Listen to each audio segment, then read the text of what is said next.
A good win last week, Nick, but a tight finish, sort of.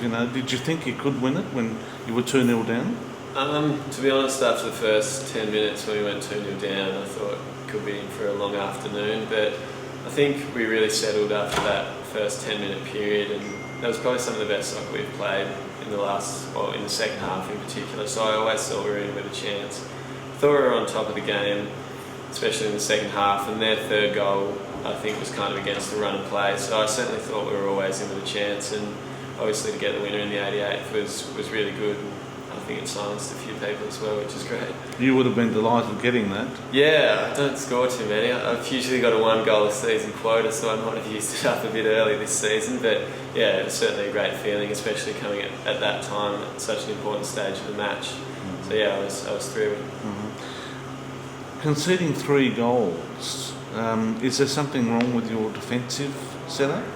I wouldn't say there's something wrong with the defensive setup. Obviously, we've got a lot of new players in. Adam Hedge and I, that was the first time we'd actually played together at centre back, and a couple of guys, the full backs, that was their first time playing in a new position. So I think it'll all work out. They're all quality players across the back, and I think we just need a little bit more time to gel.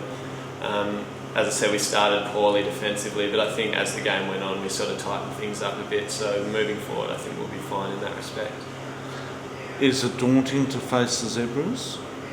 Obviously, they've got a lot of quality players, so it's probably a little bit daunting at this stage of the season. But at the end of the day, it's a good test of where we're at going into the Victory League season, and hopefully coming up against a quality opposition will sort of show us where we need to improve and how we can improve our game to compete with those high-level clubs. It's got a huge catchment area. What's sort of holding up? The flame's sort of been smouldering and it's never really burst into life?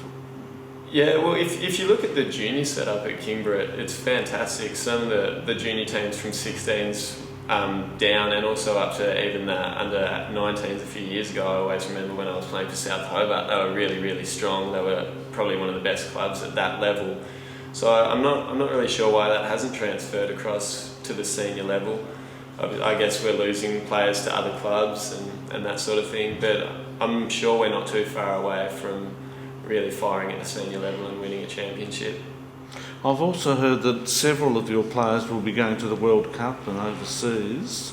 Are you one of those? Or? No, I'm around for the whole season. Right. I'm at uni this year, but yes, we've lost Michael Palmer, Tom McDonald, Damien Pearce, Cormac Collins, all to travel. They're all travelling, and I think they're all going to the World Cup this year. So yeah, that's a huge loss though for a club, isn't it? Yeah, it's a big loss, but I think we've done fairly well to try and replace those losses. Obviously, we lost Cheltenham Zebras as well, but we've brought in some quality players. We brought in Jack Turner, who looked really solid in midfield on the weekend, and I think he'll probably go some way towards replacing Chell in there. Obviously, Adam Hedge is a big pickup at centre back. If you look at the last few years, I think since Mark Isley left the club, we've sort of been lacking another centre back in there. So he's a massive pickup. And then Francis Kenny, he's a huge pickup. He was great on the weekend, probably could have scored 2 or 3 more. And then we've got young guys like Dean Watkins coming up as well, who was excellent on the weekend. So I think we've done well to recruit. We're also in talks with Sung Yong Jin, who played for Olympia last year, and if his visa gets cleared, I believe he'll play with us.